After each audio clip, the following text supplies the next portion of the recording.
All right, so we have Mr. Peltola here. Ma'am, I'll Can you give hear you my name if you can prove charges exist. If not, I'll step behind the bar underneath copyright law. All right, hold on. I'll call your case and I'll give you the floor. All right, people of the state of Michigan versus Drew James Peltola, files 247831 SM and file 247819 SM. Mr. Peltola appears from the Dickinson County Jail. The Counsel appellation at, known as Drew James Peltola appears before you as an entity. hold on a minute. Just let me make the appearances and I'm going to give you the floor, okay?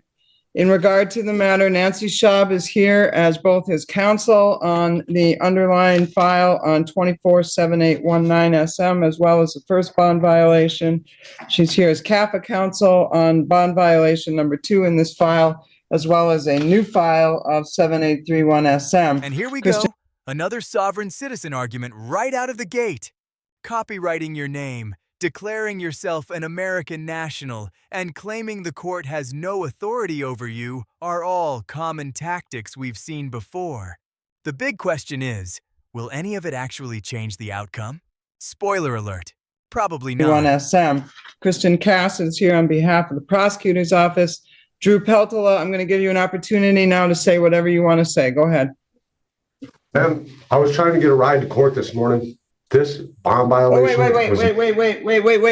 Wait, sir. I don't want you to talk about the underlying charges. I wanted you to say whatever you wanted to say. I thought you started to say some sovereign citizen information that you wanted to make a record of. I am an American non-citizen national as defined in the United States Code. And I do believe that underneath copyright, once my name is copyrighted through the Daily News, once I put that copyright on your paperwork, that's something called copyright impoundment. That means that under Erie Railroad versus Tompkins, the fictitious entity under due process of law does not apply to my sui juris living being. All right. Is there anything else you'd like to state for the record concerning this issue then, Mr. Peltola? No, there's not, Your Honor. I would just like to be released again on a PR bond. You have expedition charges. I'm asking the courts to please release me on a PR bond again, and I'll continue to abide by court rules and stay off the drugs and try to maintain my court dates. All right. In regard to the matter then, Mr. Peltola, I have an advice of rights and plea, and for the record, I will acknowledge your comments, your objections in respect to the court's jurisdiction and whatnot are noted for the record concerning your position regarding your status. Notice how the judge handles this. She doesn't argue with his theories or get distracted by the legal buzzwords. She simply acknowledges his objections for the record and keeps the hearing moving. That's usually how courts deal with these arguments. Note them, then proceed with the actual case. Your status with the court. All your rights are preserved. In regard to the matter, did you understand the advice of rights and plea information form as it was then, Mr. Peltola? Yes, I did, Your Honor. How about the bond violation arraignment hearing form? Did you understand that? I do not have it in my hands, but I read it, and yes, I fully understand. All right, it's signed by you today's date. Did you sign it? Yes, I did. I also brat. Yes, I did, ma'am. All right, then, in regard to the matter, I also have a waiver of extradition here. I'm going to just go back over what it means to sign one of those. And let me start by saying, so long as you come back to court voluntarily for all your court appearances, this does not become relevant. But if you didn't come back to court, normally you're entitled to what's called an extradition hearing before you are returned to Michigan. And the purpose of an extradition hearing allows you to challenge the legality of your arrest and return to Michigan to fight the underlying charges. For example, you have the right to have an open court hearing. You have the right to be represented by an attorney at an extradition hearing. And if you're without sufficient funds, one is assigned for you. You have the right to demand issuance and service of a Michigan governor's warrant for your arrest. You have the right to obtain a writ of habeas corpus. When you sign a waiver of extradition, if you don't come back to court, then you give up your right to that type of a hearing and you would be returning directly with the officials from Michigan. Do you understand what that means to sign the waiver of extradition then, Mr. Peltola? I understand, Your Honor. You, Ms. Schaub, did you have a chance to go over the nature of the charges and the maximum penalties with Mr. Peltola? I did, Your Honor, and he waives reading of those charges in open court. I've determined that he has read, signed, and understood both advice of rights forms. He wishes to plead not guilty, and he is requesting assigned counsel. case manager has determined that he still qualifies for assigned counsel, and she will be assigning that to me, if needed, to set this matter on a date that is not typically mine. I have no problem with that. It would be in the best interest that I represent Mr. Peltola on all of his matters. All right, then, concerning the matter, we're going to get back to the issue of bond, but I'm going to enter not guilty pleas on behalf of Mr. Peltola concerning the case that is presently set for a pretrial and has a trial date coming up. That is the 7819 SM case. And the bond violation. Now with the new bond violation, are we going to set both bond violations together, or do you want to proceed on the first one today? I would like to set both of them together, I think in the interest of justice, and prosecutor had made an offer on the original file, and I think they will be making a new offer. And I think in light of that, it would be best to adjourn those matters on violations in that file.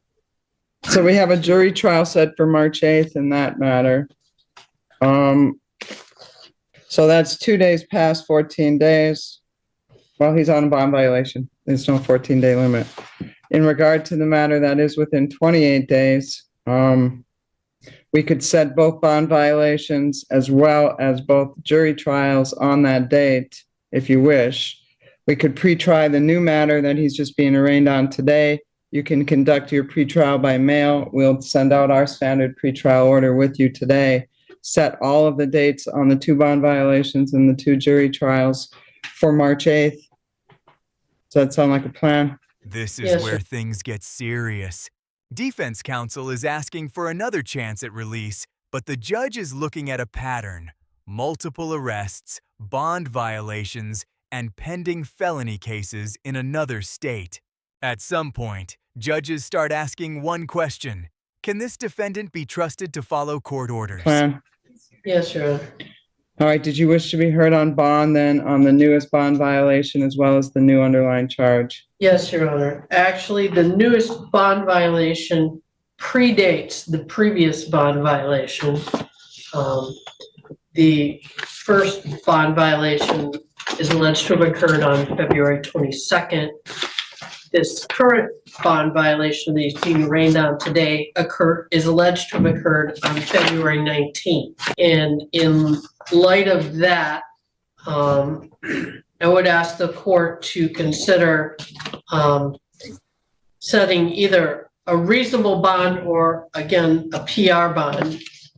In discussing this matter with Mr. Peltola, he does have criminal matters pending in Brown County, and there is a court date on Monday in that case. It looks like from the lien printout, he may have had some issues either in the past or currently appearing in court. And I'd like to be able to have Mr. Peltola be able to take care of that matter. It looks like it's a more serious matter than the matters in this court. If he can make those arrangements to get down to Green Bay to take care of that. He's given me the name of his attorney, and I intend to contact that attorney and see what Mr. Peltola needs to be doing with regard to that case. So if the court does not grant a bond that he can post, perhaps we can make arrangements for him to appear from the jail here. Ms. Cass, you wish to be heard on bond? Leave it to your discretion. All right, concerning the matter then, I have some concerns regarding Mr. Peltola. He seems to be on a spiral. This started with a disorderly drunk on February 4th in a public place. I saw him on February 5th. I set his bond terms. I saw him back on February 12th, with a .236 on a preliminary breath test. I set bond at that time on the bond violation and the underlying. And the reason I told him then that I was going to give him the break is that normally I see people in between They get arraigned. I give them the warning, and then they come back on a bond violation. He had not had the warning in between because he violated his bond so quickly that I saw him all at once. So I told Mr. Peltola at that time that I would set the bond at a 1,000 PR, but understand that if he came back again, he would leave me no opportunity or new choice.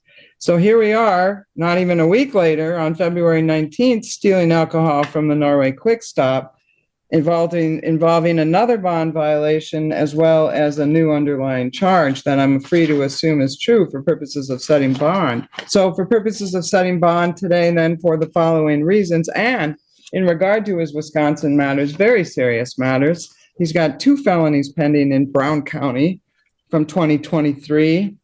The first one alleges possession of narcotic drugs, a felony, possession of a controlled substance on or near certain places with a modifier, carrying a concealed knife, possession of drug paraphernalia. That case has been pending through for quite some Ouch. time. The judge just laid out the entire record: alcohol-related incidents, multiple pending cases, and repeated violations in a matter of weeks. In bond hearings, that's exactly the kind of history that makes release much harder to justify. Through for quite some time. And he has a court date for a status conference scheduled for February 26th at 11 a.m. Then, so the date of this offense was filing date of 2/10 of 2023.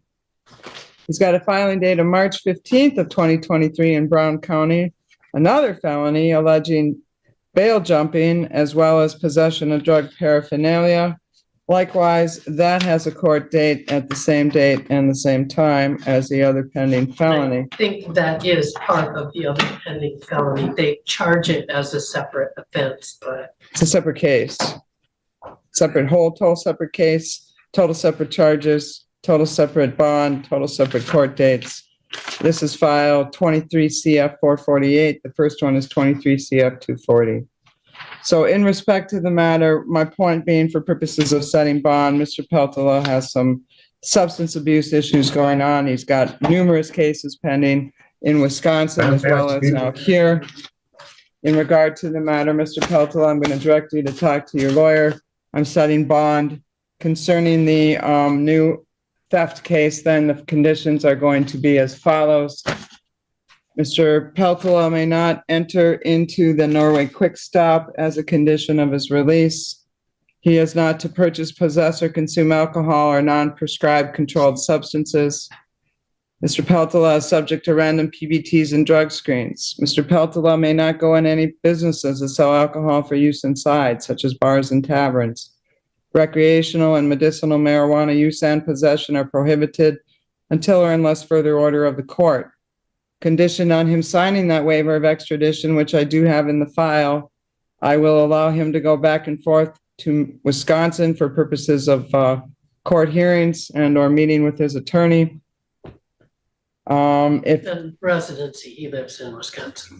in residency, no, he lives in Vulcan, or he says Vulcan. Is that just your Bracket. mailing address? Yes, we can do it like that if you choose to. Well, where is your residency? My residency and my domicile is 1968 River Street. We can switch it with a mailing address to W43, the apartment 13 in Vulcan, Michigan. The address should be in there. It should be bracketed. Right, and that's apartment 13. You didn't put that on there though. Apartment 13? Yes, ma'am. And that's your mailing address though? Yes, but the problem is that building's not registered anywhere. I had to go to the post office and I had something mailed and they told me that my mail was being returned and because there's no actual mailboxes in the building. All right, so I got 2 issues I need to deal with here. One, do you live in Wisconsin? Do you have to go to Wisconsin for purposes of residency or just your court stuff? My mailing address, my residency, and my domicile are all registered at my mother's house. There was some unexplained events that I will not say out loud. I don't know where your mother's house is, Mr. Peltola. Ma'am. Address. River Street, Niagara, Wisconsin, 54151. My mailing address will be W45. That's the Norway or the Vulcan address. I can't remember that off the top of my head. All right. So in regard to bond, then condition on him signing a waiver of extradition, I'll allow him to go back and forth between Michigan and Wisconsin for residency, court appearances, meetings with his attorney. In regard to the matter, if you relocate for any reason, you must provide the court with an updated address and phone number within 7 days of any change. Concerning the amount of the bond on the new retail fraud, I'm going to set that